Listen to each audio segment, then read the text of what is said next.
How often should I be looking at my retirement plan? This is a question we've been getting more and more, especially with all of the uncertainty that's in the news now. People are coming up and they're saying, should I be looking at this weekly, monthly, daily, yearly? And honestly, the general question behind this, or the general answer, behind this is it all depends. And when I say that, what I mean by that is when you're laying out a plan, it's typically a long-term roadmap to achieve your goals.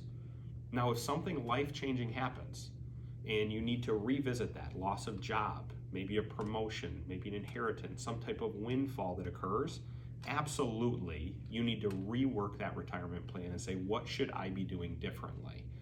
But when we're laying out a long-term objective, typically we're telling our clients to revisit that foundational plan at least one time per year. By doing this, what you're doing is setting that roadmap ahead, and you're already laying out the what ifs. So for example, if you were saving a set percentage of your excess income that's coming in every month, even if you received a larger bonus than you anticipated, you already know the percentage you should be putting away, right? So it allows you to continue to build on that foundation. It also removes the uncertainty of the day-to-day and month-to-month, especially with what we've been seeing here the past few weeks.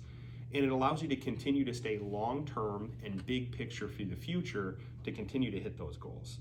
What you'll find is by doing that and laying out those hurdles, and you're doing it in a step-by-step basis, it allows you to accomplish it when you've accomplished that goal.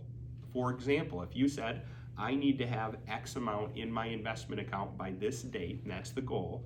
Once you've achieved that goal, that's a great trigger to go revisit the financial plan and say, what should I be doing differently?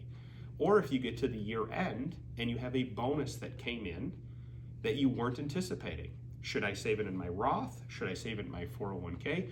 Those are great avenues to revisit and then ask yourself the question, will that income be there in the future? And is that something we should build and plan for in the upcoming years? So a general answer is we want to revisit our financial plan at least one time per year to just make sure we're following those foundational movements. Otherwise, it really comes down to those circumstances where something occurred that was outside of the norm that you hadn't planned for, right? That's the piece behind the financial plan. You didn't plan for it, and we need to revisit that to rework those numbers. If you have any questions, please feel free to reach out to us. We're happy to build a financial plan for you and then make sure that you're assessing all those needs going forward.